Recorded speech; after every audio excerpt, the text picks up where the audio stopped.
তাকে আবার চাকরি ফিরে আসার একটু প্লিজ ব্যবস্থা নিন, নাহলে আমার স্কুল মতন অনেক স্কুল আছে তার শিক্ষা ব্যবস্থা পুরোপুরি কোলাপস করে যাবে। সুপ্রিম কোর্টের রায়ের পর রাজ্যের একাধিক স্কুলের প্রধান শিক্ষক শিক্ষিকাদের মাথায় হাত। স্কুল চালাবেন কি করে? এত শিক্ষক শিক্ষিকা বাদ, তাহলে স্কুলে এত পড়ুয়া, তাদেরকে সামলাবে বা কে? আর কিভাবেই বা সামলানো হবে? এই ভেবেই কপালে হাত পড়েছে প্রধান শিক্ষক শিক্ষিকাদের। এদিকেই প্রধান শিক্ষক শিক্ষিকাদের কপালে হাত পড়েছে। এরই মাঝে স্কুলের মধ্যেই কান্নায় ভেঙে পড়লেন চাকরি চলে যাওয়া এক শিক্ষিকা।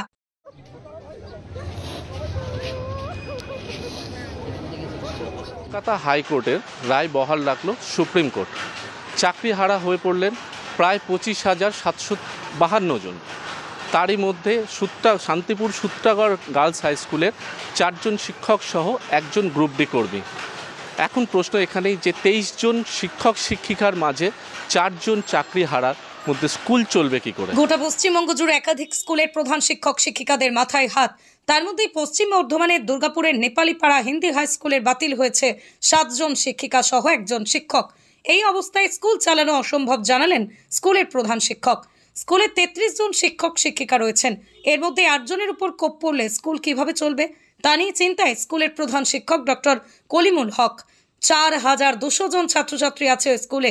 এছাড়াও নদিয়ার শান্তিপুরের সূত্রাগড় গার্লস হাই স্কুলের সেখানেই চাকরি হারা হয়েছেন 4 জন শিক্ষক শিক্ষিকা, 1 জন অশিক্ষক কর্মী।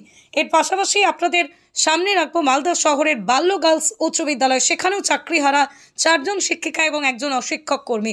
খবর পাওয়া মাত্রই কান্নায় ভেঙে পড়েছেন সমস্ত চাকরি হারা স্কুল শিক্ষক শিক্ষিকারা।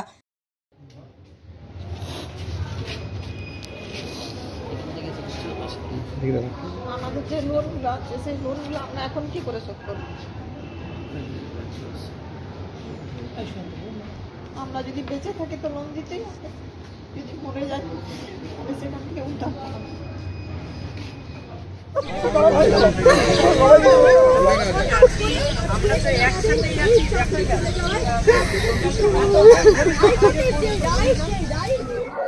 স্কুল আর শিক্ষা ব্যবস্থা পুরো কোল্যাপস হয়ে যাবে।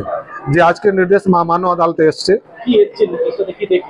যে দেখেছি আমি, যে ক্লিপে দেখেছি বা শুনছি কি যে 2016 সালে যে যত নিয়োগ হয়েছিল ও সমস্ত বাতিল হয়ে গেছে। এটা আমার স্কুলে বড় ইফেক্ট। আমার যে 8 জন শিক্ষক শিক্ষিকা ছিলেন, আর আজকে যখন থেকে খবর এসছে আমাদের পুরো কী বলবো সব কান্নাকাটি করছে।